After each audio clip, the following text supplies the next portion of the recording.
Assalamualaikum warahmatullahi wabarakatuh. Kembali lagi dalam video pembelajaran dalam materi data, sumber data, prosedur, penelitian tindakan kelas.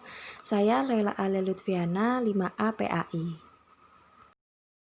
Yang pertama, kita akan membahas tentang data. Pada bagian ini diuraikan dengan jelas jenis data yang akan dikumpulkan, sumber datanya, dan teknik yang dipakai untuk mengumpulkan data tersebut.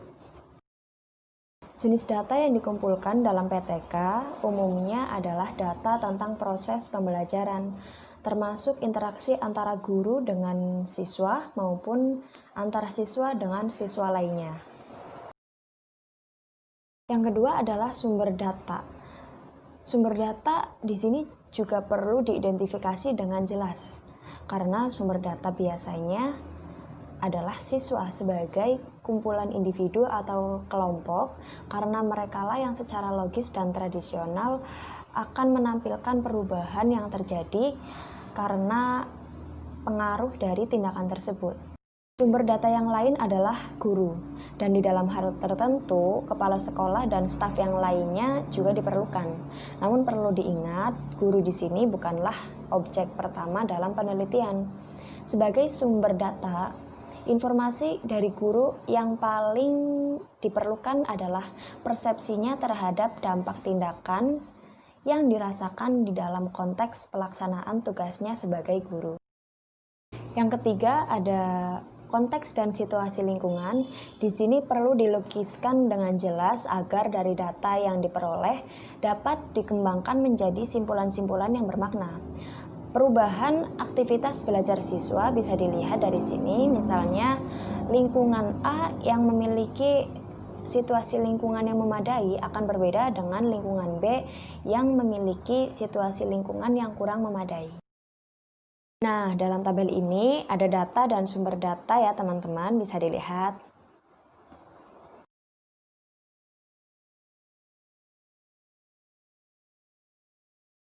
Prosedur dalam penelitian tindakan kelas. Langkah pertama yaitu pengembangan atau penetapan fokus penelitian. Yang pertama adalah menemukan adanya masalah. Masalah di sini adalah masalah yang dirasakan oleh guru dalam konteks pembelajaran atau proses pembelajaran yang dikelolanya. Yang kedua, identifikasi masalah. Yang ketiga, analisis masalah. Dan yang terakhir, keempat adalah merumuskan masalah tersebut. Langkah yang kedua adalah perencanaan tindakan. Yang pertama, perumusan atau formulasi solusi dalam bentuk hipotesis. Hal yang dapat mendukung hipotesis tindakan adalah kajian teoritik di bidang pembelajaran, kajian hasil penelitian yang relevan, berdiskusi dengan teman sejawat, kajian pendapat para akar, dan yang terakhir adalah merefleksi pengalaman sendiri sebagai guru. Yang kedua, analisis kenaikan hipotesis tindakan. Yang ketiga, persiapan tindakan. Hal-hal yang perlu disiapkan dalam persiapan tindakan antara lain membuat skenario pembelajaran, mempersiapkan fasilitas atau sarana pendukung yang diperlukan, mempersiapkan cara merekam dan menganalisis data, dan yang terakhir, melakukan simulasi pelaksanaan tindakan jika diperlukan. Langkah yang ketiga, pelaksanaan tindakan dan observasi interpretasi. Yang pertama ada pelaksanaan tindakan, yang kedua observasi interpretasi, dan yang ketiga diskusi balikan. Setelah semua kegiatan persiapan selesai, maka skenario tindakan perbaikan yang telah direncanakan kemudian dilaksanakan dalam situasi yang nyata.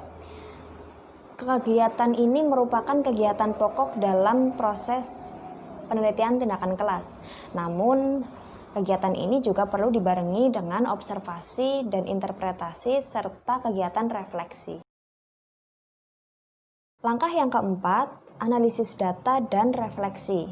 Analisis data adalah proses menyeleksi, menyederhanakan, mengabstraksikan, mengorganisasikan secara urut atau sistematis dan rasional untuk menampilkan bahan-bahan yang dapat digunakan untuk menyusun jawaban terhadap tujuan penelitian tindakan kelas.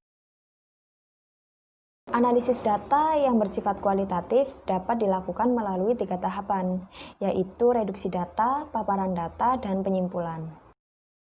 Dalam penelitian tindakan kelas, refleksi merupakan upaya untuk mengkaji apa yang telah terjadi dan apa yang belum terjadi, apa yang sudah berhasil dilakukan dan apa yang belum berhasil dituntaskan melalui tindakan yang telah dilaksanakan. Hasil dari refleksi ini akan digunakan untuk menetapkan langkah-langkah lebih lanjut dalam upaya mencapai tujuan penelitian tindakan kelas yang telah ditetapkan sebelumnya.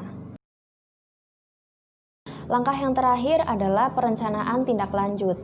Hasil analisis dan refleksi ini akan menentukan apakah tindakan yang telah kita lakukan dapat menyelesaikan masalah penelitian tindakan kelas ini atau belum.